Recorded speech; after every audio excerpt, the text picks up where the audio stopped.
भी हाल ही में एसएससी का तमाम दिल्ली में प्रोटेस्ट हुआ, जगह जगह प्रोटेस्ट हुआ।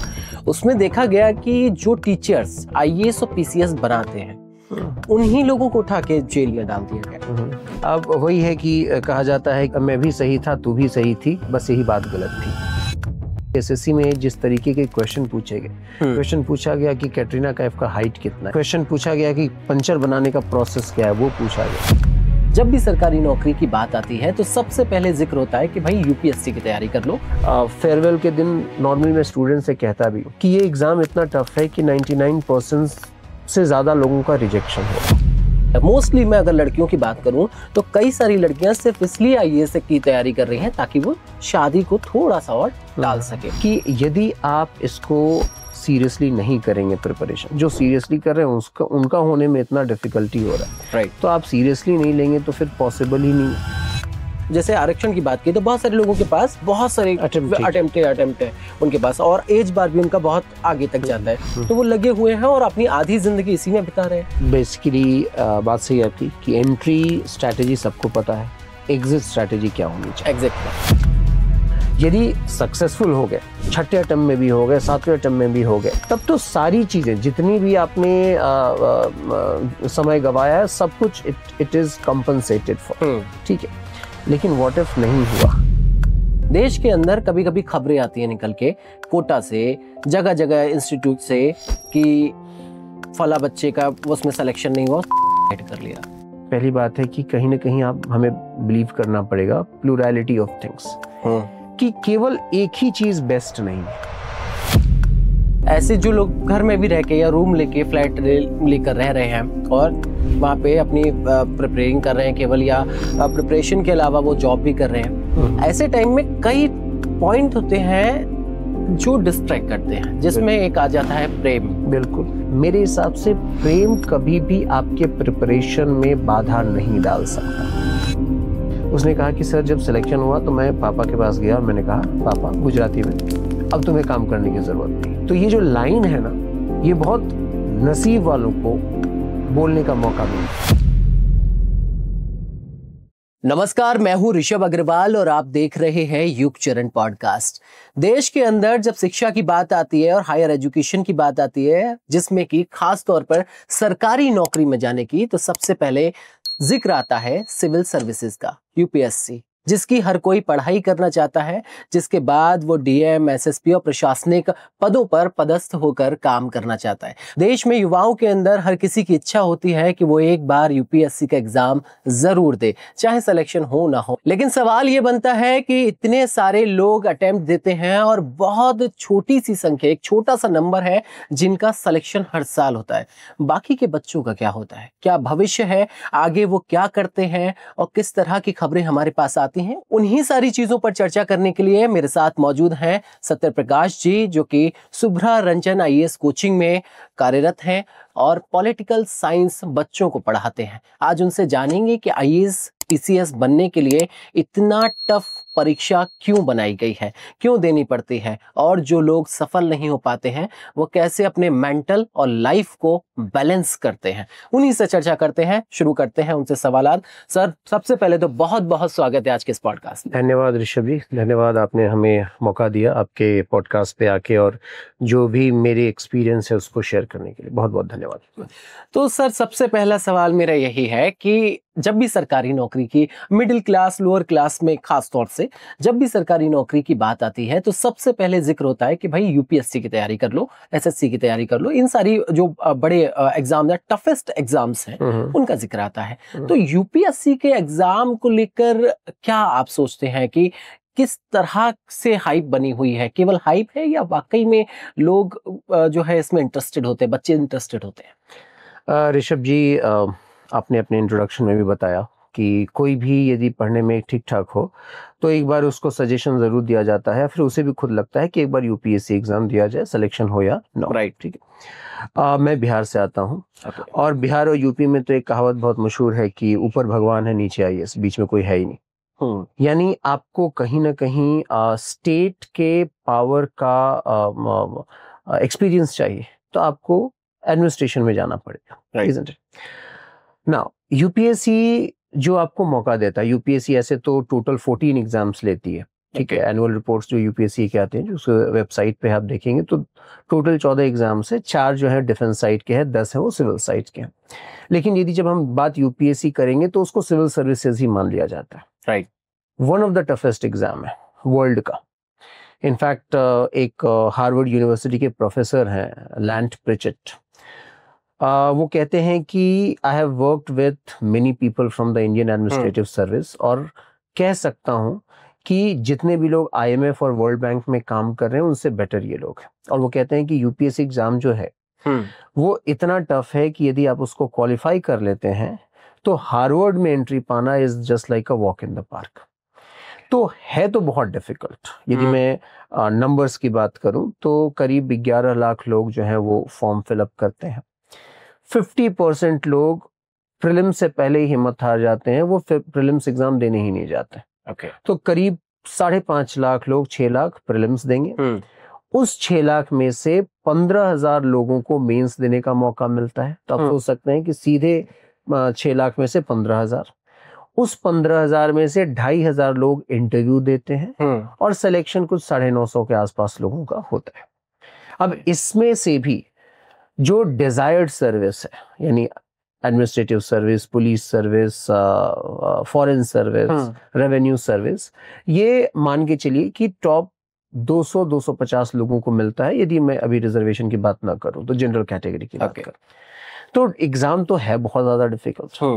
प्लस इसमें जो बच्चे एग्जाम दे रहे हैं उसमें कई बच्चे ऐसे भी हैं जो ऑलरेडी सिलेक्टेड है और रैंक इंप्रूवमेंट के लिए दे रहे हैं। जैसे मैं पोस्टल सर्विस में मेरा सिलेक्शन हो गया, मेरे को आईएएस बनना था, मैं फिर से एग्जाम दे रहा हूँ।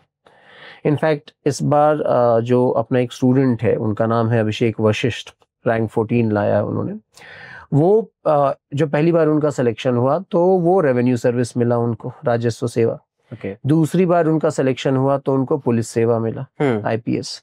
अब तीसरी बार उनका जो सिलेक्शन हुआ है तब जाके उनको 14th रैंक आई है और डिजायर्ड सर्विस जो है इंडियन एडमिनिस्ट्रेटिव सर्विस मिली है। सो डेफिनेटली एग्जाम टफ है।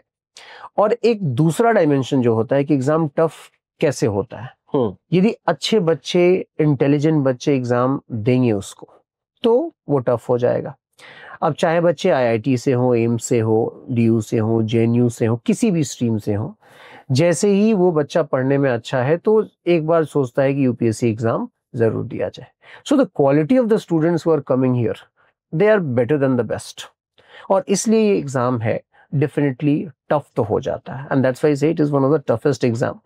और उसके जो इमोशनल डायमेंशन, फाइनेंशियल डायमेंशन पे हम बात करेंगे, बट यदि हम नंबर्स भी देखें तो yes, it is one of the toughest examination. Okay, so बहुत सारे लोग ऐसे होते हैं जिनको आईएएस या पीसीएस नहीं बनना है, लेकिन या तो वो एक शौक के लिए कर रहे हैं कोचिंग। कुछ मुझे मिलते हैं, इसलिए मैं एग्जांपल भी ले सकता हूँ उन लोगों का, कि वो सिर्फ एक फैशन के दौर में कि भैया पापा की जमीन है, हमें तो जमींदारी करनी है, बस दे रहे हैं, शौक के लिए दे रहे हैं।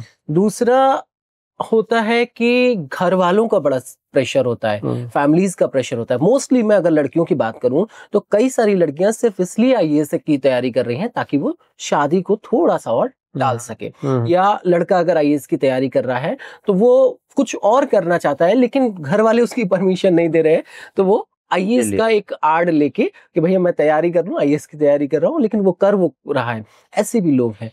एक टाइम पे जाके पता चलता है कि बहुत सारे लोग हैं जो तैयारी कर रहे हैं लेकिन वो उनको तैयारी मकसद नहीं था। उसका इम्पैक्ट उन लोगों पे भी पड़ता है जो लोग प्रॉपरली तैयारी कर रहे हैं या जिनको आईएएस पीसीएस बनना है। बिल्कुल। जो हमारे पास ग्रुप आता है, एक ग्रुप है उसमें जिसे अंदर से तैयारी करने का मन नहीं है, क्योंकि पिताजी ने कहा ठीक है आप जाके तैयारी करो, तो वो आके तैयारी कर रहा है। हम लोग हंसी मजाक में उस ग्रुप को बोलते हैं कि ये जेबीपीएस वाले हैं, जस्ट बिकॉज पापा सेड कि वो आ गया, ठीक है। हाँ, उनका मन नहीं। राइट। बाकी कुछ कैटेगरीज की आपने बात की, ठीक है। एक ग्रुप ऐसा भी है जो कि ग्रेजुएशन कर लिया और कोई प्रॉपर नौकरी मिली नहीं, ठीक है, तो अब क्या किया जाए। तो एक ये रास्ता है कि आप आके तैयारी करें। लेकिन मैं गारंटी के साथ कह सकता हूँ कि यदि आप इसको सीरियसली नहीं करेंगे प्रिपरेशन, जो सीरियसली कर रहे हैं उसका उनका होने में इतना डिफिकल्टी हो रहा है, राइट। तो आप सीरियसली नहीं लेंगे तो फिर पॉसिबल ही नहीं है। वो तो सोचा ही, आप अपना समय वेस्ट कर रहे हैं, अपने पेरेंट्स का पैसा वेस्ट कर रहे हैं, रादर आप उसको कहीं और जाके उस समय और पैसे को यूटिलाइज कर सकते हैं। तो ग्रुप है, सभी सीरियस स्टूडेंट्स नहीं है, और एक ऐसा भी ग्रुप है जिसमें पेरेंट्स ने मना किया कि नहीं करो तैयारी, या फिर सक्षम नहीं है पेरेंट्स, बट एक ग्रुप है जो कि खुद अर्न कर रहा है और अपनी तैयारी को खुद फाइनेंस कर रहा है। मैं पर्सनली एक स्टूडेंट को जानता हूँ, महाराष्ट्र का स्टूडेंट है, गरीब तबके से आता है, वो यहाँ पे दिल्ली में रहता है, एक मंदिर में, एक आश्रम है, मंदिर है, वहाँ पे जो वहाँ के महंत जी हैं, जो पंडित जी हैं, उनके लिए वो खाना बनाता है, ताकि वहाँ पे उसको एक रूम मिला हुआ है रहने के लिए, ताकि वहाँ पे पढ़ सके, दिल्ली में रह सके, और उसके बदले वो वहाँ का कुछ काम करता है। ऐसे भी बच्चे हैं तो तैयारी कर रहे हैं, और ऐसे भी बच्चे हैं, एक एग्जाम्पल है इस बार का, रैंक 91, उनका नाम है मनु गर्ग, जयपुर का रहने वाला स्टूडेंट है। वो स्टूडेंट 100% ब्लाइंड है और रैंक 91 आया है, और उसने ब्लाइंडनेस बाय बर्थ नहीं है, यानी 7, जब वो क्लास 7-8 में था लड़का, तब उसकी रोशनी, आंखों की रोशनी जाने लगी, एंड देन शुरुआत में किताबें पढ़ते समय प्रॉब्लम होती थी, टीचर्स ने कंप्लेन किया कि इससे प्रॉब्लम होती है, फिर पेरेंट्स आए, और कुछ तो मेडिकल कंडीशन रहा जिसमें आंखों की रोशनी चली गई। अब ये जो ऐसा सिचुएशन था कि इवन उनके पिताजी भी बहुत ज्यादा इंटरेस्टेड नहीं थे उनको आगे पढ़ाने में, ठीक है, लेकिन उनकी mother, she stood like a rock behind him, और उनकी मदर का ये मानना था कि जब मनु ने ये डिसेबिलिटी डेवलप कर ली है, तो इस कॉन्टेक्स्ट में केवल एक ही चीज हो सकती है जो मनु के लिए एक स्ट्रेंथ के रूप में काम करेगी, वो है एजुकेशन। और उन्होंने ठान लिया कि मैं मनु को पढ़ाऊंगी चाहे कुछ भी हो। She remained as a single parent, और वो जयपुर से दिल्ली, मनु अभी मैं बात कर रहा हूँ, मनु के बारे में सोच रहा हूँ, तो अभी भी मनु का सिलेक्शन हो गया, लेकिन मेरे दिमाग में वही इमेज आता है कि उनकी मदर आती थी, एक हाथ में बैग रहता था, एक हाथ में मनु को वो पकड़े रहती थी। और सोचिए कितना डिफिकल्ट होता है हमें क्लास में लेक्चर अटेंड करना, रिवाइज करना। मनु कैसे अटेंड करते थे, यहाँ से टैबलेट पे उनको लेक्चर जाता था, लाइव लेक्चर, वो सुन रहे हैं, ठीक है, उनकी मदर लिख रही हैं नोट्स, फिर उनकी मदर पढ़ के सुनाती थी रिवाइज करने के लिए। आप सोचिए, and then also he is able to retain all that knowledge. और केवल यूपीएससी ही नहीं, हिंदू कॉलेज से उन्होंने ग्रेजुएशन की, he was a ranker there. JNU से, स्कूल ऑफ इंटरनेशनल स्टडीज से मास्टर्स किया, नेट जीआरएफ क्वालिफाई किया, पीएचडी साउथ एशियन स्टडीज में फर्स्ट ईयर में एडमिशन लिया, तब तक उनका सिलेक्शन हो गया। अभी उनकी ट्रेनिंग चल रही है जो लबासना इंस्टीट्यूट है मसूरी में। तो एक ये भी ग्रुप है कि despite all kind of financial, all kind of physical disability, वो लड़ रहा है और सिलेक्शन लेके जा रहा है। और बाकी तो हर एक तैयारी में कुछ ऐसे लोग होते हैं जो कि नहीं रहते हैं सीरियस और सिलेक्शन नहीं होता उनका, तो उनके लिए तो ये सजेशन है कि आप अपना टाइम और पैसा वेस्ट न करें, you better exit this particular competition. Okay, आपने बड़ा अच्छा जिक्र किया इस स्टोरी को सुना के, और मुझे लगता है कि बहुत सारे लोग इससे इंस्पायर भी होंगे। लेकिन एक टाइम होता है, उस टाइम के बाद जब सिलेक्शन नहीं होता है तो एक गिल्ट अंदर पैदा होने लगता है। जब जैसे जैसे आपकी एज 30 पहुंचती है, 28 से क्रॉस करते हैं, अगर आप जनरल कैटेगरी में, मैं अगर अपनी बात करूं तो, हालांकि मेरा मन था यूपीएससी देने का, लेकिन मुझे पता है मैं नहीं हूं, मैं नहीं दे रहा। लेकिन जैसे जैसे आपकी 28 से ऊपर एज होती है, तब आपको आपकी धड़कनें बढ़ने लगती हैं, क्योंकि अभी तक आप फाइनेंशियली कुछ नहीं अर्न कर रहे हैं, आपके पास अपना खुद का मकान नहीं है, घर से पैसे मिल रहे हैं, उसी के आधार पे उसी से आप अपना कोचिंग और सारी चीजें कर रहे हैं, सिर्फ पढ़ाई कर रहे हैं। 28 के हो चुके हैं, आपके पास 4 साल हैं, हो सकता है आपके पास 2 अटेम्प्ट हो सकता है आपके पास मैक्सिमम 4 अटेम्प्ट बचे हैं। तो ऐसे में जब सब कुछ खत्म हो जाता है, बाई चांस आपका नहीं हुआ, ऐसे बहुत सारे एग्जाम्पल्स हैं, वो जो मेंटल स्टेज होता है उसमें बच्चा कैसे रिकवर करेगा? बात सही है कि ये एग्जाम जो है वही बच्चे आते हैं देना जो ग्रेजुएशन के एंड में हैं या फिर ग्रेजुएशन कर चुके हैं, पोस्ट ग्रेजुएशन कर चुके हैं। कुछ ऐसे भी बच्चे हैं जो पीएचडी कर रहे हैं, कुछ ऐसे बच्चे हैं जिन्होंने एक वेल स्टैब्लिश्ड जॉब को छोड़ा है, वेल स्टैब्लिश्ड जॉब को, करेक्ट, और वो जॉब छोड़ के आए हैं तैयारी करने। अभी एज आई स्पीक एक एग्जांपल मेरे को ध्यान आ रहा है, सज्जन यादव सर हैं, अभी करेंटली मिनिस्ट्री ऑफ फाइनेंस में 94 बैच के आईएएस हैं। उन्होंने एक स्टोरी का जिक्र किया था, मतलब रियल स्टोरी है, कि उनके हाउस हेल्प के बेटे ने प्रिपरेशन की और वो अपना ठीक ठाक जॉब छोड़ के आया था, ठीक है। Problems I but ultimately he was selected, ठीक है। तो इसमें जब कोई प्रिपरेशन करता है ना, तो बहुत सारी चीजें आके इम्पोर्टेंट हो जाती हैं। आप उम्र के उस स्टेज में हैं जब हो सकता है मैरिटल प्रेशर भी आ रहा हो, उम्र के उस स्टेज में है जिसमें हो सकता है आप रिलेशनशिप से भी जूझ रहे हो, ठीक है। उस स्टेज में है जहाँ पे फैमिली अब ये आपसे उम्मीद कर रही है कि आप फैमिली फाइनेंसेस में थोड़ा कंट्रीब्यूट भी करें, और नहीं भी उम्मीद कर रही है तो आपको, आप स्वाभिमानी व्यक्ति हैं तो आपको लग रहा है क्या यार, बाकी मेरे फ्रेंड्स हैं जो इतने पैसे कमा के हेल्प कर रहे हैं और मैं अभी भी पैसे घर से ले रहा हूँ। आज इससे मेंटल स्ट्रेस वो डेवलप होता है, ठीक है। इनफैक्ट यदि आप इजाजत दें तो जॉन एलिया का एक शेर है, अरे प्लीज, ठीक है। जॉन एलिया कहते हैं कि अब निकल आओ अपने आप के अंदर से कि घर में सामान नहीं है। यानी रियलिटी ऑफ लाइफ, आप कब तक अपने शौक में पड़े रहेंगे। और ये सबके लिए ट्रू होता है। क्रिकेटर है, आपको सक्सेस नहीं मिल रहा, आप कब तक बैट बॉल लेके जाएंगे, कभी ना कभी आपको लाइफ को फेस करना पड़ेगा, ठीक है। अगेन एक साहिर लुधियानवी का एक शेर है कि कब तक रहूं मैं तेरे प्रेम में, मेरे घर के भी 100 मसले हैं। तो और खासकर अब इसमें दोनों ग्रुप है, girls as well as boys. Girls का अलग काइंड का प्रेशर है, इसलिए यदि आप रिपोर्ट देखेंगे यूपीएससी का ना, कि वो एज ग्रुप जिसमें गर्ल्स का सिलेक्शन और बॉयज का सिलेक्शन हो रहा है, प्रॉपर चार्ट यूपीएससी देती है।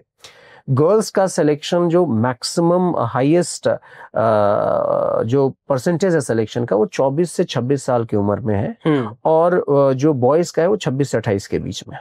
अगेन इसको हम कनेक्ट कर सकते हैं जो हमारा सोशल स्ट्रक्चर है, कि यदि लड़कियों के लिए थोड़ा सा समय कम रहेगा, बिकॉज अगेन पेट्रियार की शादी का प्रेशर रहेगा, बॉय से उम्मीद की जाती है कि आप फाइनेंशियली कंट्रीब्यूट करें, कि आप यदि सक्सेसफुल हो गए, छठे अटेम्प्ट में भी हो गए, सातवें अटेम्प्ट में भी हो गए, ठीक है, मतलब यदि आपको आरक्षण प्राप्त है तो तब तो सारी चीजें जितनी भी आपने समय गवाया है सब कुछ इट इज कंपनसेटेड फॉर, ठीक है।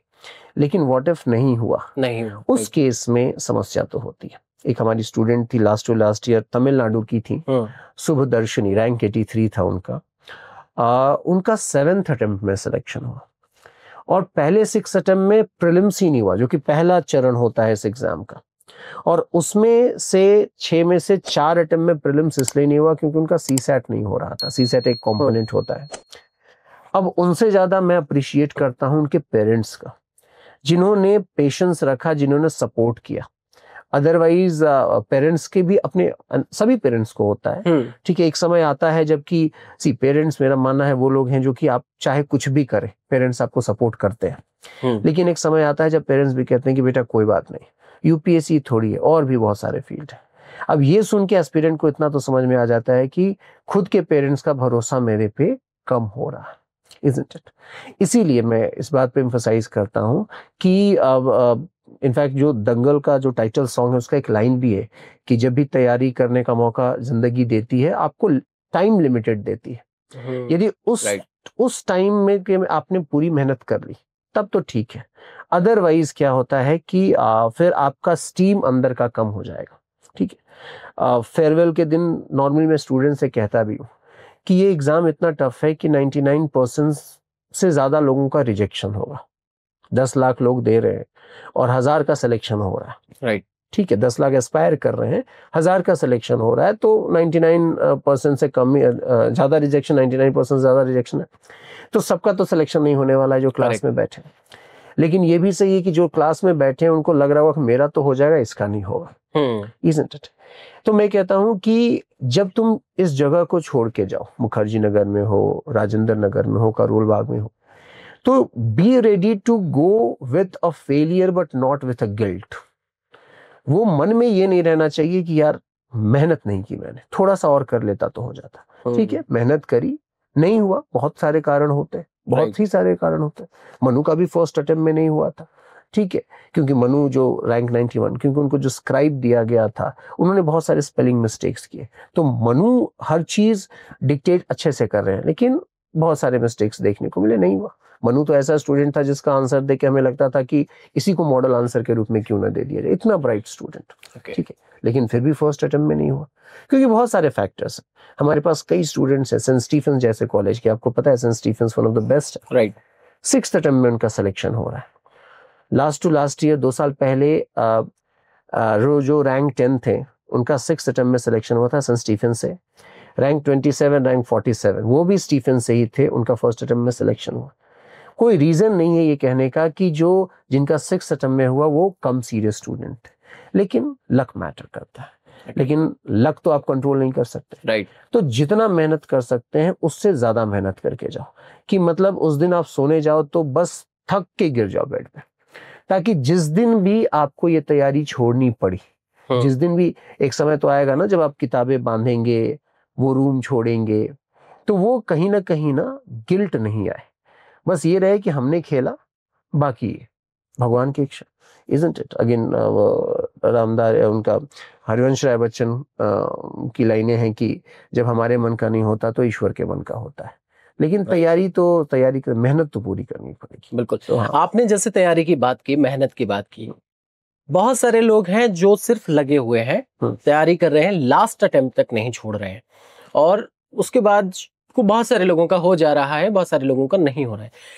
तो किस बच्चे को कितनी तैयारी करनी चाहिए, कितने अटेम्प्ट तक तैयारी करनी, ये कैसे वो बच्चा जज करे खुद को, अपनी एबिलिटी को, अपनी चीजों को, अपनी एजुकेशन को, अपने पढ़ने के, मतलब ओवरऑल सारी सिचुएशन को देख के कैसे जज करे, क्या पैरामीटर होना चाहिए कि भाई मुझे 2 अटेम्प्ट तक देखना है, नहीं होगा देन मैं कुछ और करूंगा, या 3 अटेम्प्ट देखना है, या मेरे को करते ही चले जाना है। क्योंकि जैसे आरक्षण की बात की तो बहुत सारे लोगों के पास बहुत सारे अटेम्प्ट है उनके पास, और एज बार भी उनका बहुत आगे तक जाता है, तो वो लगे हुए हैं और अपनी आधी जिंदगी इसी में बिता रहे हैं।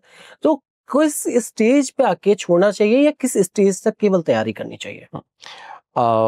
बेसिकली बात सही है आपकी कि एंट्री स्ट्रैटेजी सबको पता है, एग्जिट स्ट्रैटेजी क्या होनी चाहिए। एग्जैक्टली।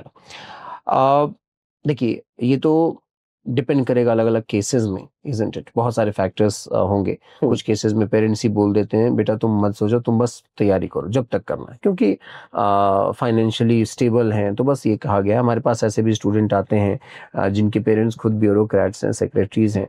इनफैक्ट जो वर्तमान में स्पीकर ऑफ लोकसभा है ओम बिरला जी, उनकी डॉटर ने भी हमारे यहाँ से तैयारी की थी, अंजलि बिरला जी, उनका सिलेक्शन भी हुआ, ठीक है। तो एक तरफ एक तबका है जो कि ईश्वर की दया से उनके पास सब कुछ है, और बच्चे को बस एक चीज की चिंता है कि पढ़ना है। दूसरी तरफ एक वैसा भी ग्रुप है जिसको पढ़ाई की चिंता बस एक है, घर की चिंताएं हैं, फाइनेंशियल, उसको नहीं पता कि अगले मंथ जो है, ऐसे भी लोग आते हैं कि घर से जमीन गिरवी रख के आ रहे हैं। कुछ पेरेंट्स यदि जो आके पूछते हैं, एक पेरेंट आए थे बिहार से, बता रहे थे कि हमें इसे IAS बनाना है, मैं जमीन भी बेच दूंगा। मैंने कहा प्लीज जमीन नहीं बेचिए, ठीक है, वो स्टेप लेना ही नहीं है, क्योंकि देखिए मूवीज देख के बहुत अच्छा लगता है। एक मूवी आई थी शादी में जरूर आना, ठीक है, राजकुमार राव की मूवी थी।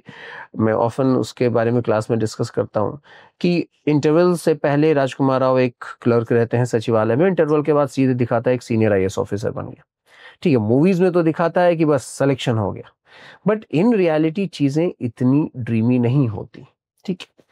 मेरा जो एक्सपीरियंस है और मेरा जो सजेशन रहता है कि 2 अटेम्प्ट डेडिकेटेड तो देना ही चाहिए, 2 अटेम्प्ट, क्योंकि इस एग्जाम में यदि आप सोच के आ रहे हैं कि फर्स्ट अटेम्प्ट में ही मेरा हो जाएगा, तो आप थोड़ी इमेच्योर अंडरस्टैंडिंग आप रखते हैं, ठीक है। बच्चे मेरे पास आते हैं, हमारे टीचर्स के पास आते कहते हैं कि सर हमें स्ट्रैटेजी बताइए, हमें फर्स्ट अटेम्प्ट में ही क्वालिफाई करके जाना। एक स्टूडेंट आया था, वो जाता, अब आधे घंटे के बाद में वो 34 बार बोल रहा था, सर मेरे को, मैं जितनी आप मेहनत करोगे मैं करूंगा, लेकिन मेरे को फर्स्ट अटेम्प्ट में क्वालिफाई करना। मैंने उससे पूछा कि एक लड़का ढूंढ के लाओ जो कि आता है कि मेरे को 6th अटेम्प्ट में क्वालिफाई करना। सभी फर्स्ट अटेम्प्ट के लिए आते हैं, right, but there are things जो कि आपके कंट्रोल में नहीं है। आप बहुत मेहनत करेंगे फिर भी आपके कंट्रोल में नहीं, करेक्ट, ठीक है। ऐसे बहुत ब्राइट लोग रहे हैं, जैसे इससे पहले जो हमारे former chief economic adviser Arvind Subramanian ji, उन्होंने भी तैयारी की थी, उनका सिलेक्शन नहीं हुआ। ऐसा थोड़ी कह सकते अरविंद सुब्रमण्यम जी इंटेलिजेंट नहीं रहे होंगे अपने टाइम में, राइट। ठीक है, बहुत सारे फैक्टर्स होते हैं। तो मेरा ये कहना है कि 2 अटेम्प्ट तो देना ही चाहिए, डेडिकेटेड, ठीक है। 2 अटेम्प्ट के बाद भी मेरा ये कहना है कि और 2 अटेम्प्ट आपको देना चाहिए, 3rd एंड 4th, लेकिन किसी जॉब के साथ, जो भी आप जॉब, ओके, फाइनेंशियली आप स्टेबल हो हाँ, आप घर से पैसा ना लें। It's not just about finances Rishabh ji, ये भी है कि आपके सीवी में कुछ तो ऐड हो, राइट। आप यंग हैं, ब्राइट हैं, आप इकोनॉमी में देश के लिए कंट्रीब्यूट कर सकते हैं, लेकिन आप केवल तैयारी कर रहे हैं। इनफैक्ट इंटरव्यू बोर्ड में भी जब आप पहुंचेंगे तो बोर्ड इस चीज को अप्रिशिएट करेगा कि आप पैरेलली काम करते रहें। और मैं आपको एक लंबी लिस्ट दे दूंगा जिसमें बच्चों ने काम करते हुए सिलेक्शन लिया है। लास्ट ईयर हमारी इंस्टीट्यूट की एक स्टूडेंट थी, सृष्टि दबास, रैंक 6, आरबीआई में कार्यरत थी, ग्रेड बी ऑफिसर जो होते हैं, और सिलेक्शन हुआ उनका फर्स्ट अटेम्प्ट में। बहुत सारे ऐसे लोग होते हैं जो कि कार्य करते हुए करते हैं।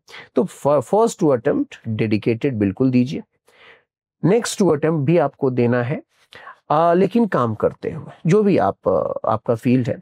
क्यों मैं बोल रहा हूं कि 4 अटेम्प्ट देने हैं? क्योंकि जब भी आपने सोचा होगा सिविल सर्विसेज देने के लिए, कुछ तो थॉट प्रोसेस रहा होगा, आप कुछ तो छोड़ के आए होंगे इसमें, ठीक है। और इस एग्जाम में यदि आप ठीक ठाक समय नहीं देंगे तो फिर वही होगा टच एंड गो वाली, फिर आप आई ही नहीं ना। द फर्स्ट चेक इज, जब आप सोच रहा हूं, मैं ग्रेजुएशन कर रहा हूं, जो भी मैं सोच रहा हूँ सिविल सर्विसेज दूं या नहीं दूं, वहां से या तो आप डिसाइड कर लिए मैं नहीं दूंगा, बट जब आप आ गए तो 2 डेडिकेटेड, 2 जॉब के साथ, तब भी नहीं होता है, then you can take the exit, वो आपका कॉल है, okay. ठीक है, ठीक है। अब लेकिन इकोनॉमिकली स्टेबल तो आपको 3rd अटेम्प्ट तक हो जाना चाहिए। क्योंकि क्या होता है ना कि जैसे अगेन बहुत स्टूडेंट आते हैं जो कहते हैं कि सर अब जॉब के साथ दे रहा हूँ एग्जाम, छोड़ दूं क्या जॉब? ठीक है, मैं कहता हूं मत छोड़ो, क्योंकि एक सेफ्टी है, एक सेफ्टी नेट प्लान है, भी बेसिकली है आपके पास। हाँ, देखिए क्या होता है, कुछ टीचर्स हैं जो बोलते हैं प्लान बी नहीं होना चाहिए, तुम अर्जुन हो, एकदम आपको मछली की आंख ही दिखनी चाहिए, कुछ और नहीं। मैं इसके सख्त खिलाफ हूं। हम लाइफ को रिवाइंड नहीं कर सकते ना, isn't it? I am a supporter of plan B, कुछ भी रहे, चाहे आपका एकेडमिक्स में चल रहा हो, पीएचडी चल रहा हो, मास्टर्स चल रहा हो, या फिर स्टेट पीएससी की तैयारी, होना चाहिए। क्योंकि लॉजिक एक, आप सोचिए, अभी कुछ दिन पहले संजीव सन्याल जी का स्टेटमेंट भी आया था कि यदि मैं आपको कहूं कि एक स्टॉक है जो कि बहुत सक्सेसफुल भी हो सकता है, बहुत रिटर्न मिलेगा, लेकिन 99.9% चांस है कि वो फेल करेगा स्टॉक, आप कभी उसमें इन्वेस्ट नहीं करेंगे, राइट। आप कहेंगे भले कम वाला मेरे को, लेकिन यदि आपको पता है कि स्टॉक का फेलियर रेट 99.9% है, you will not put your money there. लेकिन फिर भी इसमें बच्चे इसलिए आते हैं क्योंकि बच्चों को पता है कि मैं जो तैयारी करने जा रहा हूं, I am in the command. So stock में हो सकता है कि मेरा डिसीजन मेकिंग नहीं है उसको उसका वैल्यू डिसाइड करने के लिए, लेकिन यहाँ पे I am in the command. But still I would say कि प्लान बी होना बिल्कुल जरूरी है। देयर शुड बी, ऐसा ना हो कि मैंने देखे बहुत स्टूडेंट्स, आईआईटी बॉम्बे का स्टूडेंट था, 6 अटेम्प्ट दिया, नहीं हुआ, और 6 अटेम्प्ट के बाद वो डेटा स्ट्रक्चर की किताब उठा रहा है, कंप्यूटर साइंस का लड़का था, ठीक है, फिर पढ़ा क्योंकि अब गुड़गांव में एक कंपनी में उसको इंटरव्यू देने जाना है। okay. सोचिए वो जो 6 साल जो था, इट वेंट आउट कंप्लीटली। और ये जो है ना, it is the prime of their life, prime है, मतलब ये वो समय है ना जब आप अपने मोस्ट प्रोडक्टिव हो सकते हैं, इजंट इट? आप लाइफ को एंजॉय कर सकते हैं, सब कुछ है, आप कर सकते हैं। बट आप तैयारी कर रहे हैं इस चीज के लिए, आप बिल्कुल करें, जाना है तो, but there should be a plan. In fact यहाँ पे मेरी एक बहुत खराब आदत है, क्लास में भी मैं शेर बहुत ज्यादा बोलता हूँ। अरे बिल्कुल, ठीक है। एक परवीन शाकिर, एक शायरा थी, पाकिस्तान की शायरा थी, वो खुद सिविल सर्वेंट थी। उनकी बहुत अच्छी लाइन है कि जो कैद में जो गुजरेगी उम्र बड़े काम की थी, कैद में गुजरेगी जो उम्र बड़ी काम की थी, पर मैं क्या करती, जंजीर तेरे नाम की थी। तो यहाँ पे जो जंजीर है वो यूपीएससी। और जो बच्चे तैयारी कर रहे हैं ऋषभ जी, वो सच में जो डेडिकेटेड कर रहे हैं ना, उनको देख के हम टीचर्स को इंस्पिरेशन मिलता है। मतलब क्या है वो, मतलब सुबह 8 से लेके रात में 12 बजे तक लाइब्रेरी में वहीं खाना, वो एकदम डटे हुए हैं वो। मतलब वो, आई सल्यूट देम। घर से दूर रख के ऐसे बच्चे हैं जो तबीयत खराब है फिर भी चूंकि उनको अपना वो टारगेट पूरा करना है, वो आके लाइब्रेरी में बैठे हुए। दे आर गर्ल्स, मतलब इमोशनल है, फिजिकल ब्रेकडाउन हो रहा है, yet they are into the libraries. तो मेहनत बहुत कर रहे हैं, they are giving productive years of their life. ठीक है, उनके डेडिकेशन को कहीं क्वेश्चन नहीं कर रहा हूँ जो सीए स्टूडेंट, लेकिन कॉमन सेंस ये कहता है कि एक प्लान भी होना चाहिए। मतलब मैं अपने छोटे भाई को यदि सजेशन दूं, जिस भी स्टूडेंट को होता है, मैं प्लान बी की बात करता हूँ कि एक प्लान बी होना चाहिए, ताकि देखिए जो नॉलेज आप यहाँ पे एक्वायर कर रहे हैं ना, उतना यदि आपने 2 साल 3 साल यूपी की से तैयारी की ना, आप किसी भी डिग्री से आपको ज्यादा नॉलेज हो जाएगा, इतना है बस। इस नॉलेज की कोई वैलिडिटी, ये वैलिड नहीं है, मतलब कोई डिग्री नहीं है। अदरवाइज 3 साल जो आप ग्रेजुएशन में करते हैं ना, आपको भी पता है उसमें क्या ही पढ़ाया जाता है। Right. और 3 साल आप यूपीएससी की तैयारी कर रहे हैं, you will be one of the knowledgeable person, क्योंकि सब कुछ पढ़ रहे हैं। यहाँ पे इंडस वैली सिविलाइजेशन से लेके न्यूक्लियर साइंस से लेके अगला स्पेस मिशन कौन होने वाला है, सब कुछ पढ़ाया जा रहा है। बट समस्या क्या है कि इस नॉलेज को कोई नाम नहीं दिया जा सकता, isn't it? अब इस गवर्नमेंट ने एक इनिशिएटिव स्टार्ट किया है कि वो बच्चे जो कि इंटरव्यू दिया है लेकिन सिलेक्शन फाइनल नहीं हो पाया, उन बच्चों को भी कहीं ना कहीं एकोमोडेट किया जाए, और होना चाहिए। अब सोचिए कि जो बच्चे 10 लाख में से टॉप में 2500 में पहुंचे हैं, हो सकता है नहीं हुआ उनका सिलेक्शन, लेकिन क्वालिटी तो है, क्वालिटी तो बिल्कुल क्वालिटी है।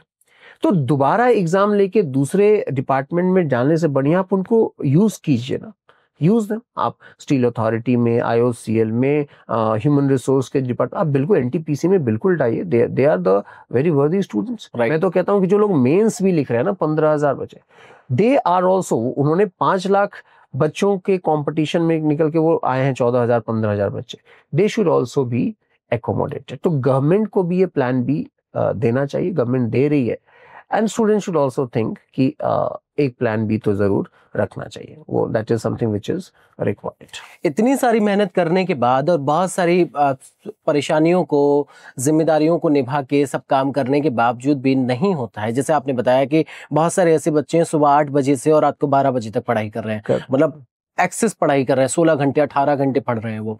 अपनी उनकी लाइफ में कुछ है ही नहीं, सिर्फ पढ़ना और रेस्ट, थोड़ा सा रेस्ट है, बाकी सब पूरा टाइम पढ़ना है उनका। उसके बावजूद भी नहीं होता है।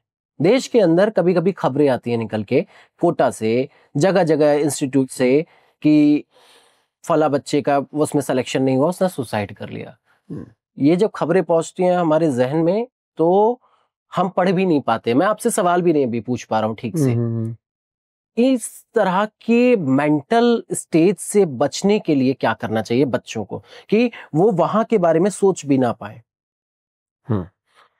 ऋषभ जी, आपने एक बहुत ही सही मुद्दा उठाया। ये हर स्टेज के एग्जाम में देखने को मिल रहा है। कोटा का आपने एग्जाम्पल दिया, और सोशल मीडिया का ज़माना है, वो चिट्ठियां भी वायरल हो जाती हैं जो बच्चा छोड़ के जाता है, और सब में एक लाइन लिखी होती है, सॉरी पापा सॉरी मम्मा। मैं तो कहता हूं कि किसी स्टूडेंट को इतना भी सीरियस नहीं होना चाहिए। पढ़ाई ही तो है, राइट, पढ़ाई ही तो है। एक से एक एग्जाम्पल हैं जिन्होंने ग्रेजुएशन भी नहीं किया और कहां कहां नहीं पहुंचा, isn't it? अब यूपीएससी में भी देखने को मिलती है एक चीज, है ना। और यूपीएससी में एक लेयर 2 लेयर और ऐड हो जाता है कि यहाँ पे जो जैसे मैंने जिक्र किया कि इकोनॉमिक है, सोशल है, पर्सनल प्रॉब्लम्स भी हो जाती हैं, isn't it? और एक समय आता है जब आपको लगता है कि एक्सट्रीम स्टेप ले लिया जाए, ठीक है। अब इससे बाहर कैसे निकले? पहली बात है कि कहीं ना कहीं हमें बिलीव करना पड़ेगा प्लूरैलिटी ऑफ थिंग्स, कि केवल एक ही चीज बेस्ट नहीं है, और ये केवल एग्जाम के लिए नहीं है, ये इंसानों के लिए भी, कि कोई इंसान नहीं मिला तो हम ये कर लेंगे। One person is not best, one exam is not best, one institute, one organization is not best. Multiplicity में बिलीव करना पड़ेगा, प्लूरैलिटी में बिलीव करना पड़ेगा, isn't it? और क्या ही है, the thing is सिलेक्शन के बाद बहुत लोग ऐसे भी होते हैं जो सर्विसेज छोड़ देते हैं, सर्विसेज छोड़ के प्राइवेट सेक्टर में आ गए, कुछ लोग राजनीति में आ गए, ठीक है, बहुत लोग ऐसे एग्जाम्पल है, ठीक है, क्योंकि एक बार जब वहां पहुंचते हैं तो आपको लगता है कि आगे रोड और भी रास्ता नया खुल रहा है, फिर आप आगे बढ़ने चाहते हैं, ठीक है। तो फर्स्ट थिंग इज कि एग्जाम को उतना भी सीरियसली नहीं लेना है, ठीक है, मेहनत करो, लेकिन जो कृष्ण ने कहा था कि आप काम करो उस चीज के लिए, लेकिन आप ये मत उम्मीद करो कि आप ही के हिसाब से रिजल्ट होगा, क्योंकि आप डेफिनेटली 10 घंटे पढ़ रहे हैं, लेकिन इस देश में 5 लाख और बच्चे हैं जो कि हो सकता है 12 घंटे पढ़ रहे हैं, ठीक है। और ये कंपटीशन बहुत फेयर कुछ लोगों के लिए नहीं है ना। आप पढ़ रहे हैं दिन भर, आपको वो सुविधा दी गई है, एक बच्चा आ रहा है जो काम करके आ रहा है, ठीक है, हो सकता है 8 घंटे की ड्यूटी करके आ रहा है, फिर पढ़ रहा है, ठीक है। कुछ ऐसी स्टूडेंट्स हैं जो कि फैमिली में शादी हो गया, बच्चे हैं, और सब कुछ करने के बाद वो समय निकाल रही हैं। तो the starting line is not same for everybody. तो इसीलिए द थिंग इज कि वही बात है कि हमने अपना हम खेले जहां तक खेल सकते थे, और नहीं हुआ तो कोई बात नहीं। द थिंग इज कि सी एक चीज हमें समझनी पड़ेगी ऋषभ जी, बहुत एग्जांपल्स हैं, आपके फील्ड जर्नलिज्म से भी एग्जांपल है, बॉलीवुड से भी है, कि इनफैक्ट एक एग्जांपल अभी याद आ रहा है, पंकज त्रिपाठी, आप जानते होंगे ना? बिल्कुल। हाँ, एक मेरे हिसाब से तो one of the best actors हैं। पंकज त्रिपाठी से एक जर्नलिस्ट ने पूछा कि आपको सक्सेस काफी देर से मिला, आप एनएसडी पास आउट हैं, अच्छे एक्टर हैं, सक्सेस बहुत देर से मिला, क्या कभी आपको ये नहीं लगा कि मुंबई छोड़ देना चाहिए, या फिर अब छोड़ देते हैं ये बात? उन्होंने एक बहुत अच्छी बात कही। उन्होंने कहा कि मैं हमेशा अपने क्राफ्ट पे काम करता था। मतलब मेरे घर में पेंटिंग भी हो रही है ना, तो मैं पेंट का ब्रश उठा के वो एक्टिंग करूंगा कि मैं पेंटर का रोल कर रहा हूं, राइट। तो मैं अपने क्राफ्ट पे काम करता था, ताकि एक दिन जब किसी डायरेक्टर की नजर पड़े मेरे पे, तो कम से कम मेरे क्राफ्ट में कमी ना हो। मतलब मेरा जो वो एक मौका जो मिले, उसमें कम से कम मेरे तरफ से कमी ना हो। तो क्राफ्ट पे काम करना है, ठीक है, कोई बात नहीं, एक बार किस्मत ने नहीं साथ दिया, मनु का फिर से एग्जांपल दूंगा, नहीं साथ दिया। इनफैक्ट ये जो लड़का रैंक 14th मैं बता रहा हूँ, अभिषेक वशिष्ठ, IRS में सिलेक्शन हुआ, IPS में सिलेक्शन हुआ, उसके बाद से उसके मार्क्स डिक्रीज होने लगे, बच्चा पढ़ रहा है, मार्क्स फिर भी डिक्रीज होने, क्योंकि सब्जेक्टिव टाइप है, अलग अलग चेकिंग पैटर्न होता है, फिर भी मेहनत करता रहा, और देखिए अभी रैंक 14 आया। उसके मार्क्स पॉलिटिकल साइंस में 301 से कम हो गए 271 आए, 271 से कम हो गए 251 आए, फिर से बढ़ के 283 हो गया, सिलेक्शन हो गया। तो कहने का मतलब है कि कितनी बार लाइफ रिजेक्ट करी है, ठीक है, और फिर भी रिजेक्ट करी है, तो कहीं ना कहीं एक पॉइंट पे जाके ना, अगेन एक लाइन है कि वो कहानी जिसको मुकम्मल करना न हो मुमकिन, उसे एक खूबसूरत मोड़ दे के छोड़ देना चाहिए, राइट। तो आपको हमें we need to learn the skill of letting गो।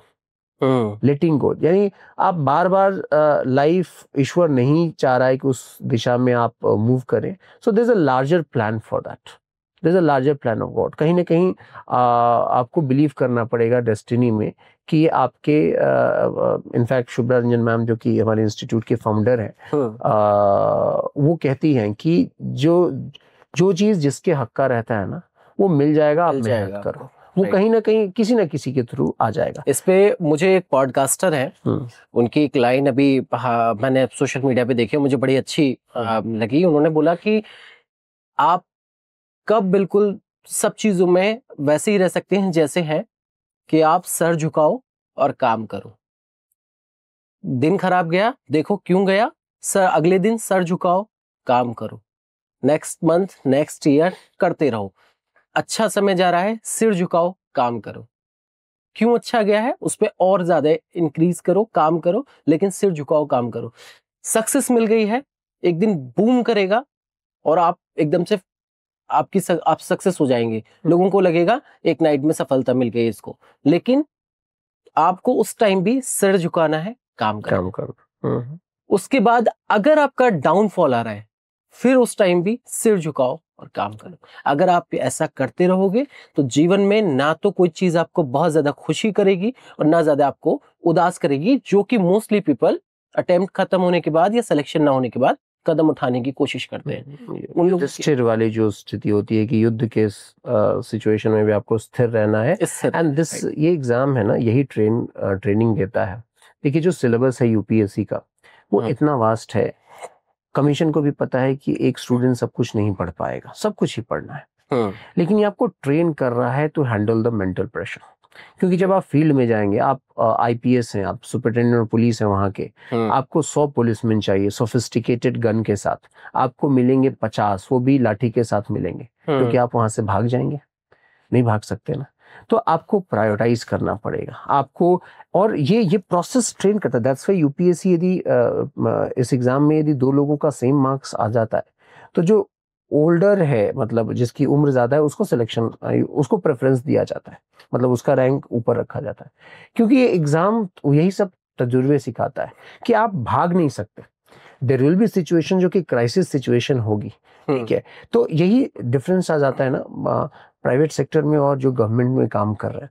आमतौर पे हम एक लाइन में बोल देते हैं गवर्नमेंट कुछ नहीं कर रही है, सारे ऑफिसर्स कुछ नहीं कर रहे हैं, बहुत आसान है बोलना ऋषभ जी, लेकिन जिस देश में हम हैं अभी बैठे हुए हैं, ठीक है, आसपास देखिए, श्रीलंका, म्यांमार, बांग्लादेश, नेपाल, है ना, क्या हो रहा है, पाकिस्तान की क्या ही बात करें, और चाइना से तो आप जर्नलिस्ट, आपको पता है कि कैसी मीडिया है वहां पे और क्या ही निकल के आता है। इस जियोपॉलिटिकल स्पेस में इंडिया ने न केवल डेमोक्रेसी को सस्टेन किया बल्कि स्ट्रेंथन भी किया। लोगों का विश्वास, एक हमने डार्क ईयर देखा, वो था इमरजेंसी, राइट, लेकिन इमरजेंसी का भी सोल्यूशन, जब इमरजेंसी लगी, दैट मींस लोगों द्वारा चुनी गई सरकार ने ही इमरजेंसी लगाई। उस समय दुर्भाग्यवश मीडिया भी बहुत नहीं बोल पाई, कुछ ही मीडिया हाउसेस बोल पा रहे थे, जुडिशरी भी नहीं बोल पाई। जुडिशरी से लोगों की उम्मीद थी कि भाई न्याय मिलेगा, जुडिशरी भी नहीं। एडीएम जबलपुर केस हम पढ़ाते हैं स्टूडेंट्स को। तो उस सिचुएशन में लोगों ने ही पनिश किया गवर्नमेंट को 1977 इलेक्शंस में। तो ये जो स्ट्रेंथ है ना, वो कहीं ना कहीं बैक जो ब्यूरोक्रेसी है वो इस देश को मजबूती देती है। कुछ लोग जो हैं डेफिनेटली गलत काम कर रहे हैं, लेकिन ये कहता ना कि सभी गलत है ना, ऐसा रहता तो India is one of the fastest growing major economies of the world, right, isn't it. आप यहाँ से आसपास डेमोक्रेसी देखेंगे तो ढंग की डेमोक्रेसी आपको मेडिटेरेनियन क्रॉस करके ही मिलेगी, आसपास कहाँ ही डेमोक्रेसी आप देख ही रहे। तो कहीं ना कहीं इस विश्वास को बनाए रखने में ब्यूरोक्रेसी का बहुत बड़ा हाथ है, ठीक है। ब्यूरोक्रेसी ने इलेक्शन प्रोसेस पूरा ब्यूरोक्रेसी हैंडल करती है, isn't it? और इलेक्शन प्रोसेस एक लार्जेस्ट इवेंट है अक्रॉस द ग्लोब जो कि होता है। तो ब्यूरोक्रेसी जो है, जो ये बच्चे जो प्रिपरेशन करके जा रहे हैं, हमने अभी बीते दिनों में इंडिपेंडेंस डे सेलिब्रेट किया, है ना, 26 जनवरी सेलिब्रेट करते हैं, G20 हमने ऑर्गेनाइज किया। हमें लगता है कि ये तो हो गया, लेकिन उस चीज के लिए कम से कम 20 आईपीएस ऑफिसर कितने दिन जगे होंगे कि सब कुछ एकदम परफेक्ट हो। हो सकता है आप मेट्रो में ट्रैवल कर रहे हैं, आपके पीछे एक टेररिस्ट है, उसको पता नहीं कहां पे उतार के न्यूट्रलाइज कर दिया गया और आपको पता ही नहीं हुआ, करेक्ट, इजंट इट?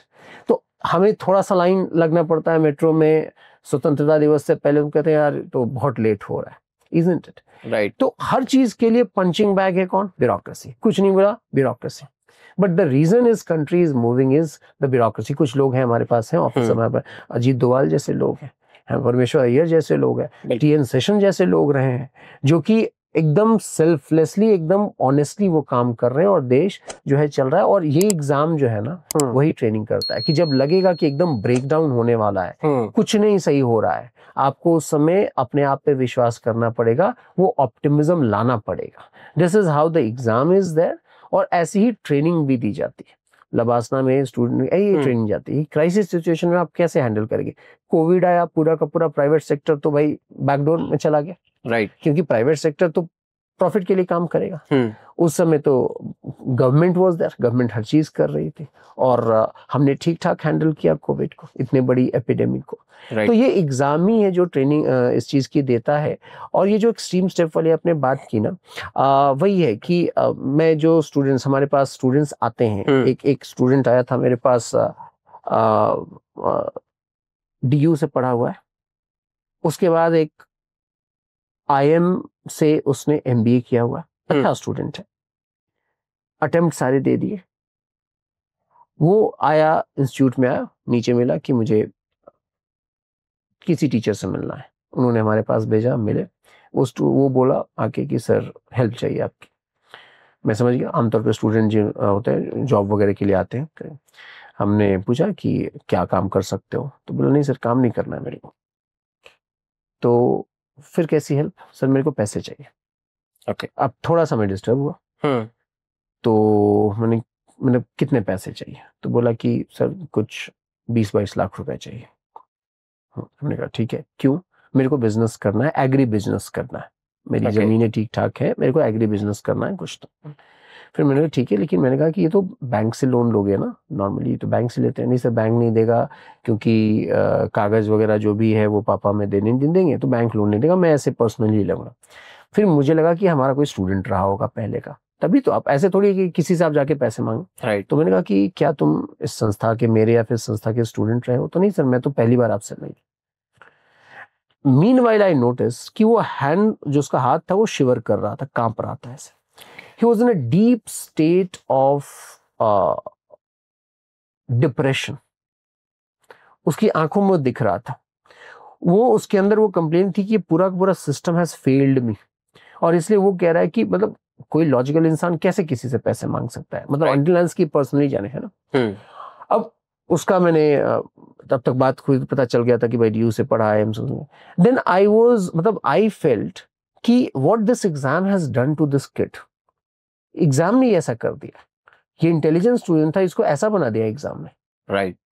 तो कहीं ना कहीं इसमें बहुत अहम रोल आ जाता है मेंटल हेल्थ का, और एक सिस्टम होना चाहिए दैट सरकार की तरफ से होना चाहिए, ठीक है, इंस्टीट्यूट्स की तरफ से होना चाहिए कि कहीं ना कहीं वो काउंसलिंग ज़रूरी है, वो काउंसलिंग ज़रूरी है, जबकि स्टूडेंट्स वो प्रेशर जो नहीं झेल पा रहे हैं उनको राइट काइंड ऑफ हेल्प दिया जाए before they take that extreme step, before they. क्योंकि ऐसा वो है, एक लड़की प्रीलिम्स एग्जाम देने गई, उसको थोड़ा लेट हो गया, नहीं एंट्री करने दिया, ठीक है, and next day her body was found hanging in the room, ठीक है, and she was bright student. एक लड़की ओआरएल में ही उसका, through the newspapers only we हमने पढ़ा कि आंध्रा की थी, इंटेलिजेंट स्टूडेंट थी, डॉक्टर थी, right, but she could not handle the pressure और एक्सट्रीम स्टेप ले ली। तो अब इसमें फैमिली का यही रोल आएगा कि उतना भी प्रेशर नहीं देना है, मतलब ऐसा भी नहीं है कि कोई आईएएस बन के ही पूरा कुछ कर सकता है, नहीं, मतलब ऐसा इट्स नॉट इम्पोर्टेंट, ठीक है। द थिंग इज कि वो आपने यदि पढ़ा है ना, नॉलेज आया है, तो आप कहीं ना कहीं कर लोगे, पढ़ा के कर लोगे यार, पढ़ा के कर लोगे। इनफैक्ट जो हमारी इंडस्ट्री है, यूपीएससी इंडस्ट्री, इसमें जितने टीचर्स हैं मेजरली 99% सभी ने एग्जाम दिया है, दे वर नॉट सक्सेसफुल, बट ऐसा थोड़ी है कि बट वो एक अच्छे शिक्षक हैं, पढ़ा रहे हैं बच्चों, राइट। और वो वही लोग हैं जिनको गवर्नमेंट इंस्टीट्यूशंस में एकोमोडेट नहीं कर पाया गया, मतलब हो सकता है जो भी कारण हो कि उनके पास नॉलेज था, एजुकेशन था, लेकिन कहीं ना कहीं जो भी कहा जाता है सो कॉल्ड कनेक्शंस नहीं थे, राइट, तो they were not able to accommodate. लेकिन नॉलेज है तो कहीं ना कहीं आप यूट्यूब से पढ़ाना स्टार्ट करो ना, कितने लोग हैं जिन्होंने यूट्यूब से पढ़ाना स्टार्ट किया, बिल्कुल, और आज they have their own name. तो वही है, कर्ण वाली कहानी आ जाती है ना, कि यदि अर्जुन और कर्ण की बात आज भी हम करते हैं तो भले चाहे रिजल्ट जो भी रहा हो महाभारत का, लेकिन Karna is considered a notch higher than this thing, क्योंकि टैलेंट था। एकलव्य की हम बात करते हैं, इजंट इट, क्यों ही बात करते हैं, बिकॉज कहीं ना कहीं आपकी वो ट्रेनिंग रही है, तो इट कम्स आउट। आपने मेंटल प्रेशर का भी जिक्र किया। मेंटल प्रेशर बहुत ज्यादा होता है क्योंकि वही उम्र होती है आपकी अपने कलीग्स, जो आपके साथ पढ़ने वाले स्टूडेंट हैं, उनके साथ मौज मस्ती करने की, गेड़ियां मारने की, चाय पर चर्चा करने की, घूमने की, फिरने की। लेकिन वही टाइम, जो पीक टाइम है, वो आपको स्टडी में देना है और एक्सेस देना है, आपके पास समय नहीं है। ऐसे टाइम पे बहुत सारे जो बच्चे ग्रामीण क्षेत्रों में हैं और जिनके पास वहाँ सुविधाएं नहीं है, या उनको लगता है कि यहाँ पे नहीं हो पाएगा, तो वो मेट्रो सिटीज की तरफ, अपग्रेडेड सिटीज की तरफ वो रुख करते हैं, जहाँ पे एक कॉन्सेप्ट चालू हो गया है लाइब्रेरी का। बहुत सारे लोगों के लिए बहुत ज्यादा हेल्पफुल भी है, और इसके एग्जांपल भी मेरी नजर में है कई सारे। लेकिन मैंने लाइब्रेरीज में देखा है कि 40 to 60% बच्चे सिर्फ पढ़ने के लिए आते हैं, लेकिन 40% बच्चे कहीं ना कहीं सिर्फ इसलिए आ रहे हैं कि भाई एसी चल रहा है, आराम से मेरा रात का दिन में उन्होंने कहा जहाँ वर्किंग है वहां वर्क किया और रात को आके वो लाइब्रेरी में बैठ गए और आराम से सो रहे हैं, अपना खाना पीना खाया, बाहर जा रहे हैं। जो लोग स्मोकिंग वगैरह करते हैं, जो भी चीजें हैं, वो अपना मतलब चिल लाइफ जी रहे हैं। उनको कोई मतलब नहीं है कि यूपीएससी उनका निकलेगा नहीं निकलेगा क्या होगा। लेकिन ये एनवायरनमेंट कहीं ना कहीं उन बच्चों जो कि सीरियस नोट पे अपनी प्रिपरेशन कर रहे हैं, उनके लिए उनके मेंटल स्टेज को कहीं ना कहीं हिला देता है, उनके फोकस को कहीं ना कहीं हिला देता है। इसको किस तरह से देखते हैं आप? नहीं, आपने बिल्कुल बात सही की कि जैसे तैयारी में भी कुछ लोग सीरियस नहीं होते, वैसे ही लाइब्रेरी का भी है। आप इनफैक्ट हमारी संस्था में भी लाइब्रेरी खुद हमारा है वहाँ पे। वहाँ पे आप जाएंगे तो कुछ बच्चे नेटफ्लिक्स देखते हुए भी दिख जाएंगे। नेटफ्लिक्स चल रहा है, एक सीरीज खत्म हो गया है ना, तो कुछ ऐसे यूट्यूब पे वीडियो देखते जा रहे हैं। ठीक है।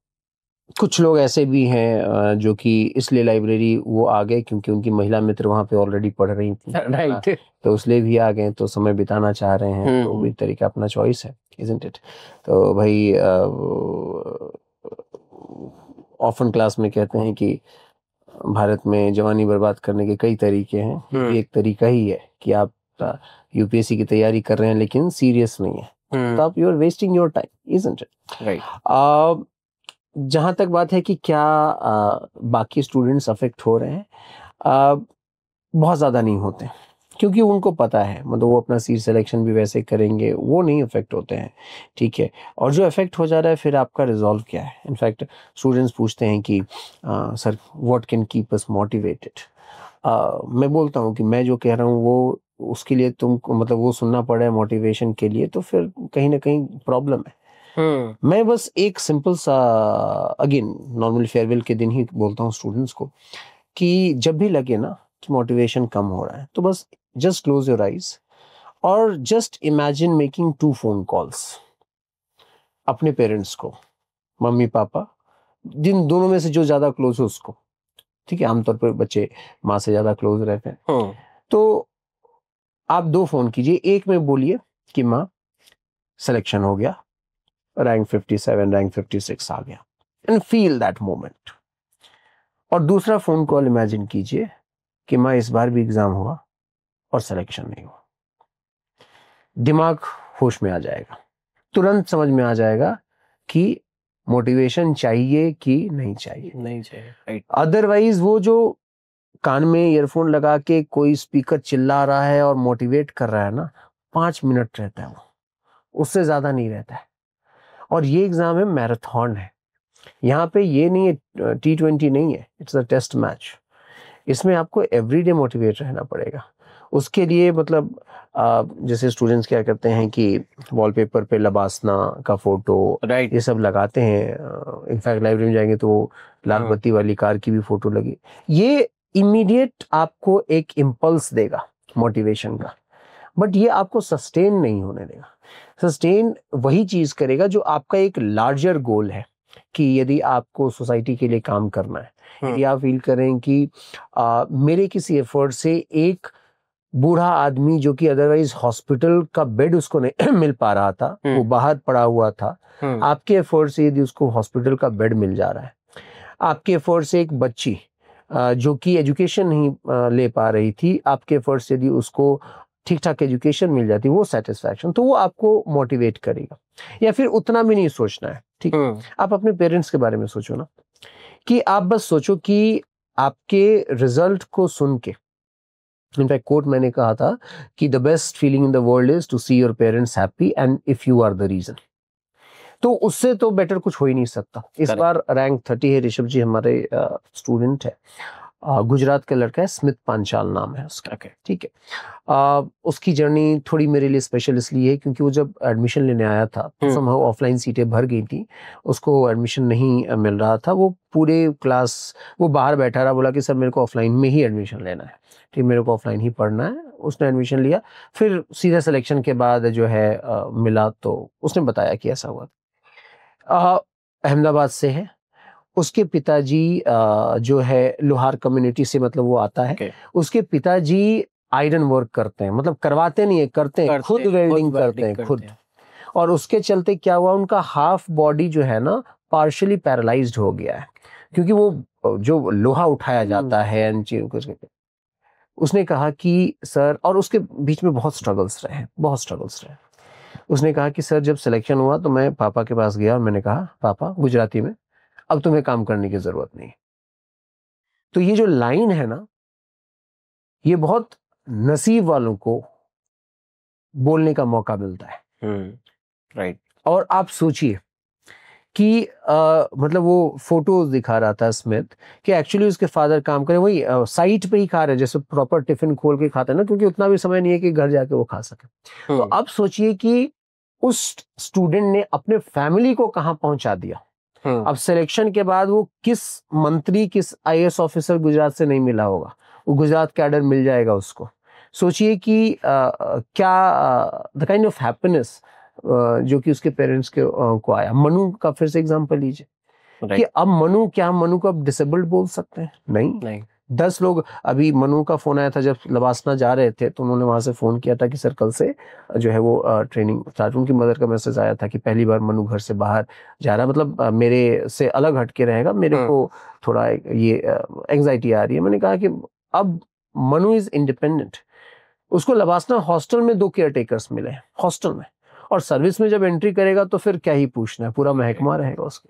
सो डिस्ट्रैक्शन की अब बात करते हैं, जैसे लाइब्रेरी की बात की, ऐसे जो लोग घर में भी रह के या रूम लेके फ्लैट लेकर रह रहे हैं और वहाँ पे अपनी प्रिपेयरिंग कर रहे हैं केवल, या प्रिपरेशन के अलावा वो जॉब भी कर रहे हैं, ऐसे टाइम में कई पॉइंट होते हैं जो डिस्ट्रैक्ट करते हैं, जिसमें एक आ जाता है प्रेम। बिल्कुल। और वो उम्र ही वही होती है 22, 23, 24 से शुरू होके 26, 27, 28 के बीच वाली। तो उसमें प्रेम होना, मतलब प्रेम ना भी करे कोई, लेकिन आकर्षण होना और एक तरफा प्रेम होना तो लाजमी है, होता ही होता है।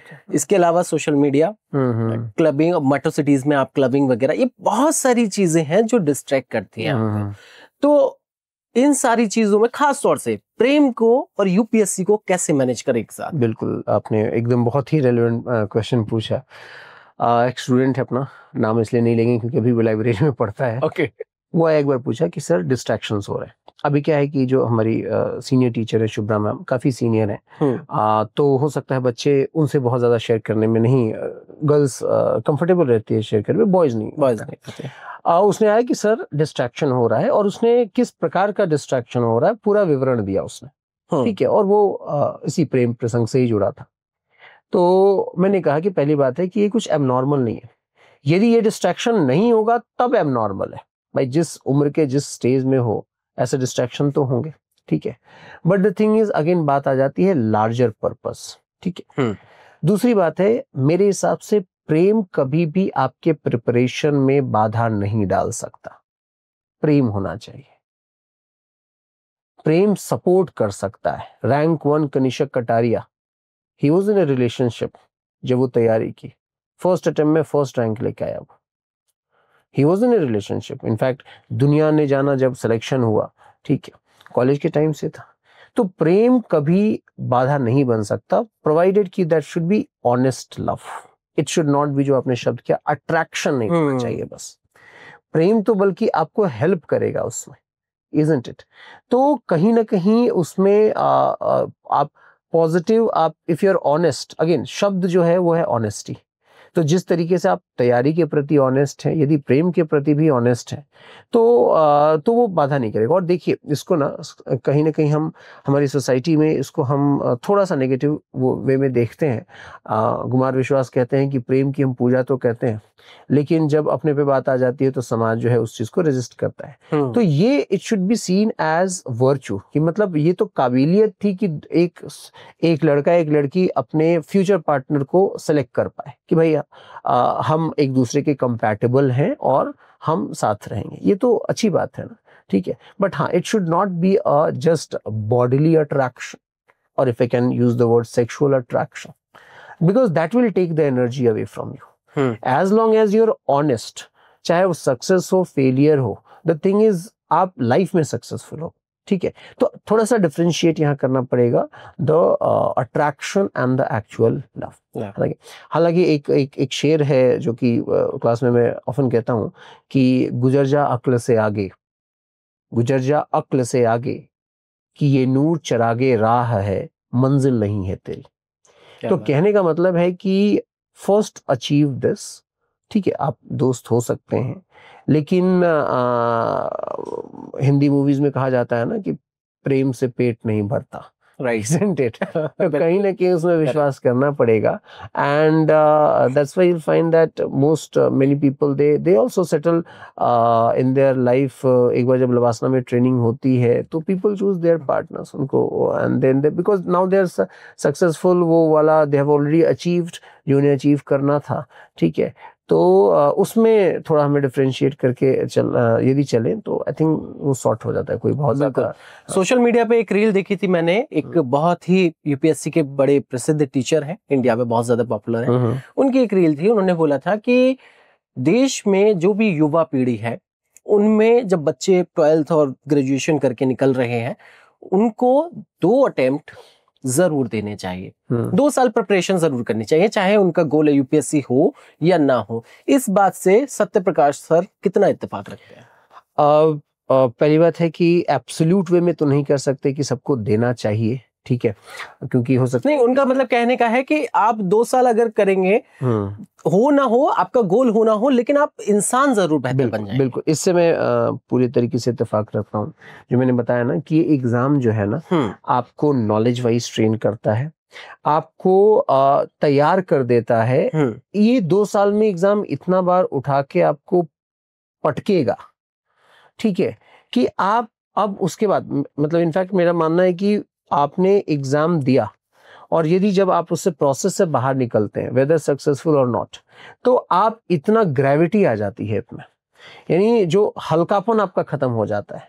पहली बात है कि आपने हिस्ट्री को जाना, आपका नॉलेज बढ़ा, तो क्या होता है कि कम नॉलेज वाले ज्यादा बोलते हैं, ज्यादा नॉलेज वाले कम बोलते हैं, राइट, ठीक है, मतलब जिसके पास जितना ज्यादा नॉलेज रहेगा वो उतना ज्यादा सुनना पसंद करता है। आप देखें, इनफैक्ट अभी गणेश चतुर्थी हमने सेलिब्रेट किया अपने संस्थान में, और उसमें मैंने स्टूडेंट को ये भी बताया कि बप्पा से मैं ये भी सीखना, बप्पा के बड़े कान है जो कि लीडर्स के, leader should always listen more than the speak, ठीक है। तो द थिंग है, बप्पा की मेमोरी बहुत ज्यादा है, मतलब जैसे जो एलिफेंट्स की मेमोरी बहुत ज्यादा होती, कहा जाता है एलिफेंट्स कभी भूलते नहीं। तो ये सोचिए, और बप्पा का जो पेट है वो ये शो करता है, लंबोदर है, वो शो करता है कि सब कुछ सुन रहे हैं, सब कुछ याद है, सब कुछ डाइजेस्ट किया हुआ है, बोल नहीं रहे, जो कि एक ब्यूरोक्रेट की कैरेक्टरिस्टिक होना चाहिए। ये नहीं कि थोड़ा जाने और सब कुछ जाके बक दिया बाहर, isn't it? तो ये ग्रेविटी इसी एग्जाम से आती है। आपको इमोशनली एग्जाम टेस्ट करता है, नॉलेज वाइज टेस्ट करता है, फिजिकली टेस्ट करता है। तो वो बात बिल्कुल सही है कि आप समझ जाते हैं कि ठीक है, मतलब जो मेरा भी मानना है कि उस प्रिपरेशन के बाद आप यही सोचते हैं क्या ही हो जाएगा, अरे पढ़े लिखे हैं, ठीक है, पढ़े लिखे हैं, फिर इतना तो कमा लेंगे कि भाई खा पी सके, तो क्या ही मैक्सिमम क्या हो जाएगा। और जो बच्चे मेरे पास भी आते हैं कभी परेशान रहते हैं, उनको मैं एक फॉर्मूला यही देता हूं कि जब कभी भी डर लगे ना, एग्जाम से डर लगे, सोचो कि वर्स्ट क्या हो सकता है। वर्स्ट तो ये हुआ कि सिलेक्शन नहीं होगा, 6 अटेम्प्ट दे दिए, सिलेक्शन नहीं हुआ, दिस इज द वर्स्ट ना।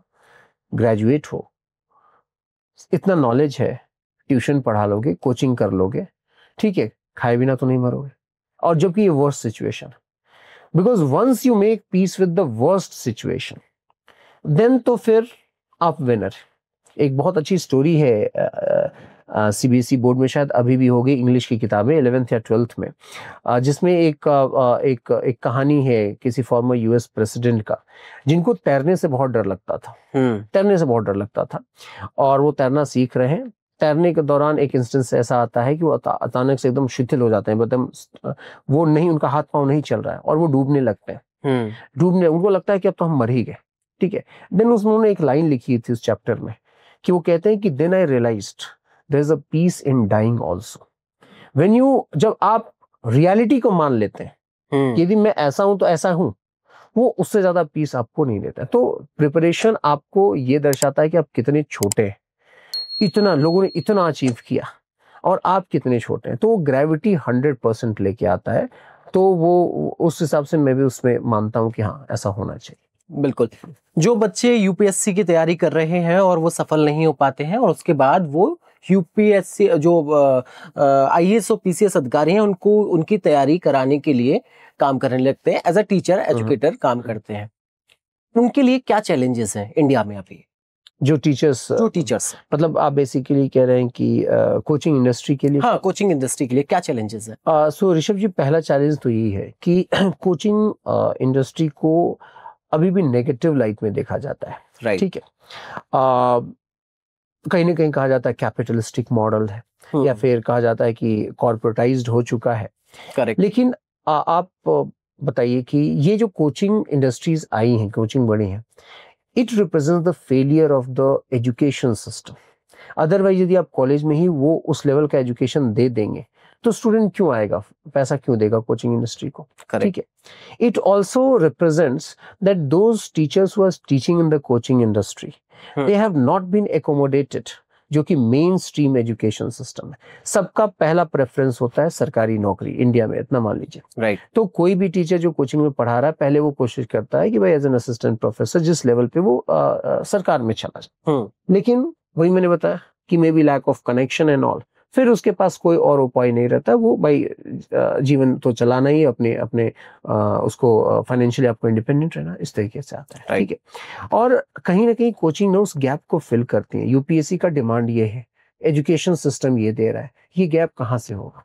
ठीक है। और तो इसको क्लोज करने के लिए आता है तो चैलेंज प्लस चैलेंज जो एक भी और भी आता है कि वाई कॉर्पोरेटाइज क्यों हो रहा है। राइट, एग्जैक्टली, क्योंकि बहुत सारे जो जगह है जहाँ पे बहुत कम नॉमिनल फीस में भी बच्चा पढ़ रहा है, इसकी तैयारी कर रहा है, सिलेक्शन भी वहां से होता है। एक देश के अंदर वो कोचिंग सेंटर है जहाँ लाखों रुपए की फीस महीने साल की ली जा रही है, पूरा पैकेज की 2 लाख रुपए 2.5 लाख रुपए तक ली जा रही है। इतना कॉर्पोरेटाइज कर दिया गया है। चीजें हैं, देखिए क्या है कि डेफिनेटली आई एग्री कि वो कॉर्पोरेट वे में काम कर रहा है, बिल्कुल ठीक है, जो भी एडटेक्स है जिसकी हम बात करते हैं। बट क्या हुआ है ना कि थोड़ा सा सिस्टम भी चेंज हुआ है। मतलब यदि हम कहे, एक टीचर कहे कि मैं आपको एस्बेस्टस में पढ़ाऊंगा, क्या आप पढ़ने आए, मैं 100% कह रहा हूँ कि बच्चे वहां नहीं जाएंगे। द थिंग इज कि जो एक आप वो अट्रैक्शन बना हुआ है, मतलब पेड़ के नीचे पढ़ाने पे स्टूडेंट थोड़ी आएंगे, ठीक है। तो आपको एक इंफ्रास्ट्रक्चर देना पड़ता है, क्वालिटी देनी पड़ती है, and quality comes only from money. ठीक है, जिस तरीके से आपको बेटर सर्विस के लिए there should be a regulation to that, I 100% agree. But ये भी इट इज ऑल्सो कॉम्पिटिशन। ठीक है, ये आपको जैसे कि मीडिया में है कि एक टाइम था जबकि दूरदर्शन एक पढ़ा जा रहा है वही न्यूज़पेपर, बट 90s के बाद से जो लिबरलाइजेशन, इकोनॉमिक रिफॉर्म्स हुआ, फॉरेन मीडिया से कंपटीशन बढ़ा, जॉइंट वेंचर्स होने लगे, ठीक है, टेक्नोलॉजी आने लगी, and the pay package of the journalist then isn't, आज से 40 साल पहले की बात करें और अभी बहुत अंतर है। राइट। ठीक है, तो कहीं ना कहीं वो पूरा सिस्टम जो है ना वो चेंज उसमें होता है। बट यस, रेगुलेशन होना चाहिए। नहीं, वन रीजन आपको जो अंदर की बात है मैं बता रहा हूँ, जो ORN एरिया है यहाँ का, ओल्ड राजेंद्र नगर करोल बाग एरिया है, you'll be surprised कि वहाँ पे यदि कोई इंस्टीट्यूट कोई बिल्डिंग रेंट आउट लेना चाहता है, वहाँ पे रेंट 60 लाख तक है per month. Now the thing is, this particular part has not been regulated, because if the landlord is and this, इससे institutes भी सफर कर रहे हैं, स्टूडेंट्स भी सफर कर रहे हैं। Right. आपने देखा होगा इतने छोटे कमरे हैं, 20-20 हजार उसका रेंट है। The thing is, तो यदि इसको सरकार रेगुलेट कर दे, ठीक है, जो कि बीच में जब एक घटना हुई लास्ट ईयर जिसमें कुछ बच्चों की बहुत दुर्घटना पूर्वक बेसमेंट में हो गया, तो उसके बाद बात भी चली थी कि सरकार जो है एक अलग से स्पेस दे जहां पे ये सारे इंस्टीट्यूट है, जैसे इंडस्ट्रीज के लिए लगाने के लिए एक इंडस्ट्रियल एरिया दिया जाता है, जहां पे कि इंस्टीट्यूट्स जो है वहां पे एस्टैब्लिश कर सके, तो वो भी रेगुलेटेड नहीं है, and that's why of course the cost goes up. The cost goes up. एक छोटा एग्जांपल और है, एक स्टेट गवर्नमेंट ने कोशिश की कि कोचिंग इंडस्ट्री को फिनिश करने के लिए उन्होंने कहा कि अब क्या होगा कि जो ऑफिसर्स होंगे वो हर एक डिस्ट्रिक्ट में पढ़ाएंगे, जैसे SPDM, वो भी तो UPSC क्वालिफाई करके आए हैं, तो वही पढ़ाएंगे, हम बच्चों को SP और DM से पढ़वाएंगे ताकि कोचिंग इंडस्ट्री खत्म हो जाए। उसका एंड रिजल्ट क्या हुआ ऋषभ जी, कि पहले कुछ दिन DM साहब गए, ठीक है, उसके बाद वो एसडीएम साहब को भेजने लगे, फिर कुछ दिन एसपी साहब गए, फिर एसपी साहब जो है एसडीपीओ साहब को भेजने लगे, फिर नीचे वालों को, और फिर उसके बाद कोई नहीं जाता होता उसमें, because they are also overburden. ऐसा नहीं है, वो पढ़ाना चाहे भी तो इतने सारे काम है, कैसे कोई पढ़ा सकता है। एंड एडमिनिस्ट्रेशन, टीचिंग, ये बहुत दोनों डिफरेंट है।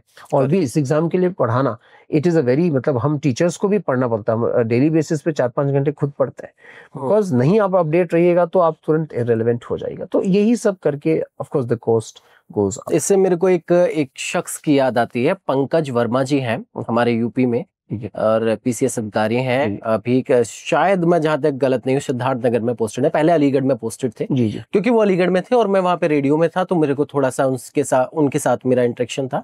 उन्होंने क्या किया कि जो भी शहर में जाते हैं वो पोस्टेड होते हैं, वहां पे एक कोचिंग इंस्टीट्यूट खोलते हैं, कहीं भी कोई जो सरकारी जगह है या लाइब्रेरी है, कोई गवर्नमेंट की लाइब्रेरी है, जैसे हमारे यहाँ पुस्तकालय है, और वहां पे उन्होंने एक टीन शेड और बढ़िया से स्ट्रक्चर बना के वहां पे दे रखा है, बहुत नॉमिनल फीस पे वह बच्चे वहां पे पीसीएस, यूपीएससी और तमाम जो बैंकिंग और बाकी और अदर सेक्टर्स हैं उनकी वहां पे तैयारी करते हैं। तो मुझे मतलब वो बड़ा अच्छा लगता है। और ऐसा नहीं है कि उन्होंने अलीगढ़ में किया, वो जिस शहर में जाते हैं वहां पे वो इंस्टीट्यूट खोलते हैं। पंकज वर्मा उनका नाम है, और मेरे मतलब थोड़े से ताल्लुकात थोड़े उनके साथ भाई जैसे हैं, तो जिक्र होता रहता है, लेकिन बड़ा कमाल का काम है। अब हमारे बिहार में अभयानंद जी डीजीपी थे, सुपर 30 का आपने नाम सुना होगा। हाँ। तो उसके 2 वर्टिकल्स जो मेन टीचर्स थे मैथ्स के थे आनंद सर, और अभयानंद जी फिजिक्स पढ़ाते थे, डीजीपी थे, जितना समय मिलता था उस समय। तो ऐसे करते, और ऐसा होना भी चाहिए।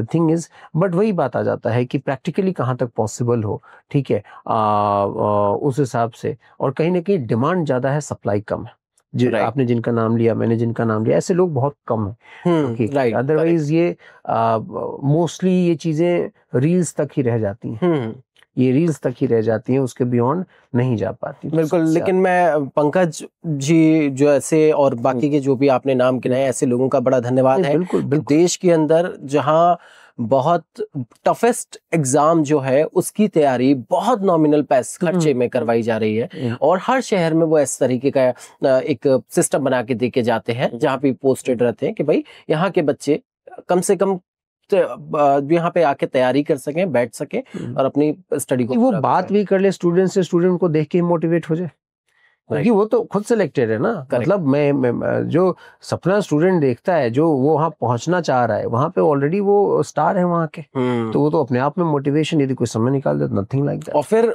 मैं तो अलीगढ़ का भी एग्जांपल ले रहा हूँ, अलीगढ़ में भी कई सालों से चल रहा है, पिछले कई सालों से, मुझे लगता है 7-8 साल हो गया उसको चलते हुए, आज भी बरकरार चल रहा है वो वहाँ पे। बिल्कुल ऐसा 100% ये रेप्लिकेट होना चाहिए दूसरे जगहों में। बिल्कुल। भाषावाद को लेके एक बड़ा सवाल खड़ा होता है यूपीएससी में। हिंदी और तमाम जो भाषाएं हैं अलग अलग उनकी मांग को लेकर समय समय पर सवाल उठते रहे हैं। हमारे इस समय देश के अंदर भी स्टेट वाइज भी अगर देखा जाए, एग्जाम से परे हटकर, अगर आप महाराष्ट्र में रहते हैं तो मराठी आनी चाहिए, हरियाणा में रहते हैं तो हरियाणवी आनी चाहिए, साउथ में रहते हैं और आपको कन्नड़ नहीं आती है तो तमाम वीडियोस हम सोशल मीडिया पे देखते हैं, न्यूज़ में, मीडिया में बहुत कुछ आता है। यूपीएससी में भी ऐसे ही जिक्र होता है हिंदी को लेके और तमाम और भाषाओं को लेके। इसको किस तरह से देखते हैं? क्या सुधार सिस्टम में होना चाहिए? क्या एड ऑन होना चाहिए? क्या कॉम्प्रोमाइज होने चाहिए? इस पे सवाल संसद में भी उठाया गया है, ठीक है। एक पार्लियामेंट्री कमेटी थी, अध्यक्ष था सुशील मोदी जी की अध्यक्षता में, उसने भी इस पे सवाल उठाए, क्योंकि एक परसेप्शन है कि जो हिंदी भाषी क्षेत्र के बच्चे हैं, जो हिंदी में एग्जाम दे रहे हैं या फिर किसी भी क्षेत्रीय भाषा में दे रहे हैं, उनके खिलाफ बायसनेस, ठीक है, ऐसा कहा जा रहा था, ठीक है। और इसका जो बेसिस था वो था कि number of students who are giving interviews in the regional medium, जो कि 2500 बच्चे करीब होते हैं जो कि इंटरव्यू देते हैं, जिसमें करीब 250 बच्चे ही हैं जो कि क्षेत्रीय भाषा में दे रहे हैं, इंक्लूडिंग हिंदी, ठीक है। तो इसलिए कहा गया कि बायसनेस है, ठीक है। इस पर सरकार की जो पोजीशन मैं बताऊं, यूपीएससी की जो पोजीशन थी बिल्कुल कि कोई भाषा के आधार पे कोई बायसनेस नहीं है, ठीक है। लेकिन ये बात इसलिए उठती है ना क्योंकि हिंदी मीडियम से सिलेक्शंस कम देखने को मिलता है, ये फैक्ट है, हिंदी मीडियम से सिलेक्शन कम देखने को मिलेंगे। अब उसका रीजन क्या है ऋषभ जी, कि पिछले 20 वर्षों में नंबर ऑफ स्टूडेंट्स हिंदी से इंग्लिश मीडियम में शिफ्ट हुए। यदि मान के चलिए कि हमारे पिताजी हिंदी मीडियम में पढ़े तो उन्होंने हमें इंग्लिश मीडियम में पढ़ाया, ठीक है, वो नहीं पढ़ा पाते तो मैं अपने बेटे या बेटी को इंग्लिश मीडियम में पढ़ाऊंगा। तो जनरल शिफ्ट हमें मानना पड़ेगा कि वो इंग्लिश की तरफ ही, क्योंकि ग्लोबलाइज है, इंग्लिश नहीं जानते हैं आप तो आप नहीं है, ये फैक्ट है, ठीक है। अब जब बच्चे ही इंग्लिश मीडियम में ज्यादा जा रहे हैं, दूसरा है कि कहीं ना कहीं मानना पड़ेगा कि जो संस्थाएं भी हैं इंग्लिश मीडियम से, चाहे वो कोचिंग की बात करें, वो दे आर बेटर, मैं कहूँगा। इसमें हो सकता है थोड़ा कंट्रोवर्सी हो जाए, लेकिन क्वालिटी ऑफ टीचर्स आप देखेंगे ना, किताबें जो आ रही हैं, ठीक है, किताबें हैं और जो कंटेंट अवेलेबल है वो इंग्लिश में बेटर है।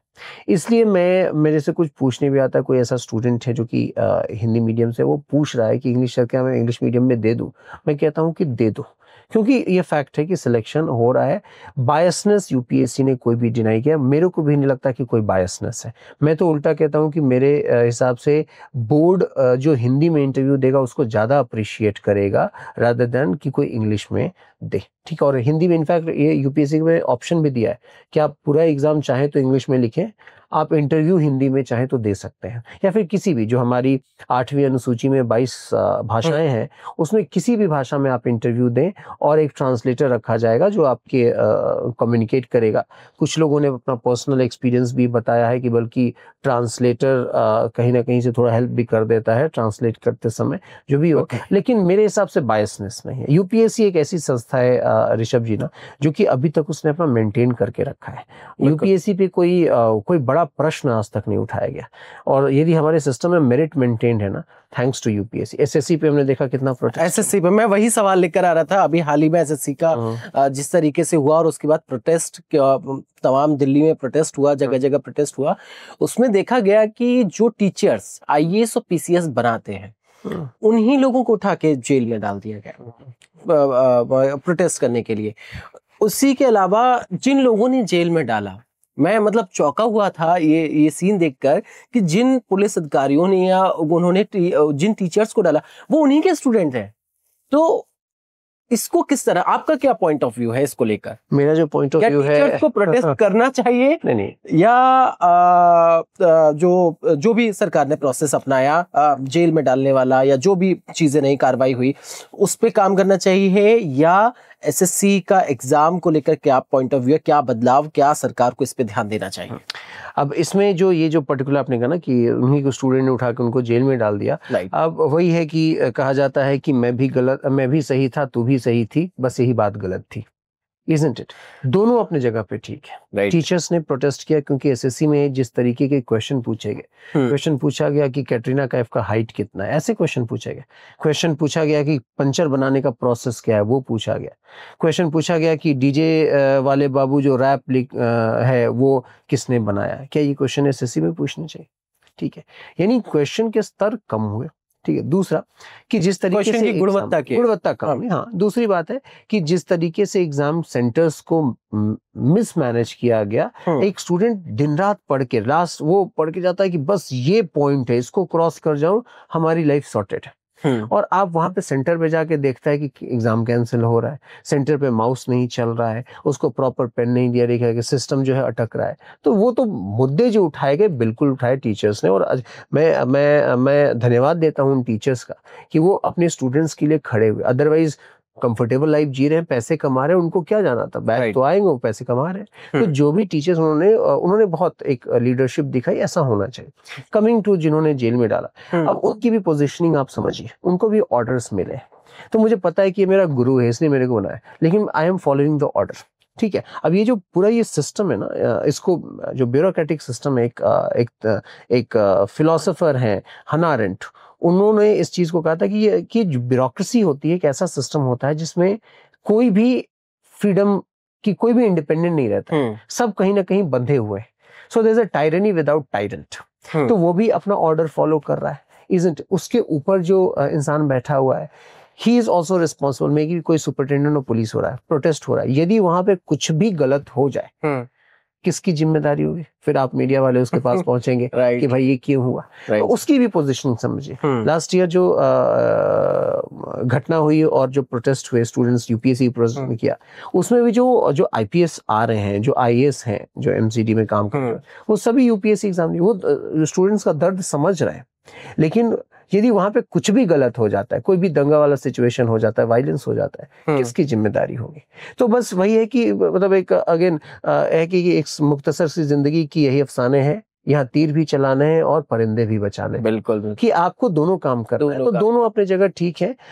एसएससी को जरूर इस पे काम करना चाहिए कि स्तर जो है, गुणवत्ता वो तो बना। आपके हिसाब से सिविल सर्विसेज को लेकर क्या चीजें, क्या रूल्स एंड रेगुलेशंस में बदलाव करने चाहिए गवर्नमेंट को, या गवर्नमेंट अभी क्या कर रही है उसके लिए, क्योंकि आप ज्यादा अच्छे से उसको समझ पा रहे हैं अंदर से, क्या क्या चीजें में बदलाव हो रहा है? और अगर किसी एक जगह पे बदलाव हो रहा है, जैसे अभी आपने मेरे साथ जिक्र किया जम्मू कश्मीर का, तो उसको किस तरह से ऑल ओवर इंडिया उसको इम्प्लीमेंट किया जा सकता है? हाँ, तो अभी जो सुशील मोदी कमेटी थी, उसने रिकमेंड किया कि अभी जो एग्जाम का ड्यूरेशन है, फॉर्म निकलने से लेके रिजल्ट आने तक 1.25 साल लग जाते हैं, 15 महीने लग जाते हैं, इसको शॉर्ट करना चाहिए क्योंकि ये बहुत लंबा प्रोसेस हो जाता है। तो कहा गया है कि पूरा फॉर्म आने से लेके और रिजल्ट तक 6 महीने तक आप इसको कर दें। दूसरा कि जो प्रीलिम्स के एग्जाम होते हैं, उसका आंसर की जो आयोग है तुरंत उसको जारी कर दे, ताकि किसी को यदि कुछ ऑब्जेक्शन है तो तुरंत उस चीज को उठाया जा सके। एक चीज जो मुझे लगता है कि जो कॉपियां इवैल्यूएट होती हैं यूपीएससी में, सब्जेक्टिव टाइप है, बहुत सारे स्टेट पीएससी हैं जो कि इवैल्यूएटेड कॉपी, यदि आप एक नॉमिनल फी पे करते हैं या फिर कहीं कहीं है कि फी भी नहीं पे करते हैं, तो अवेलेबल होता है।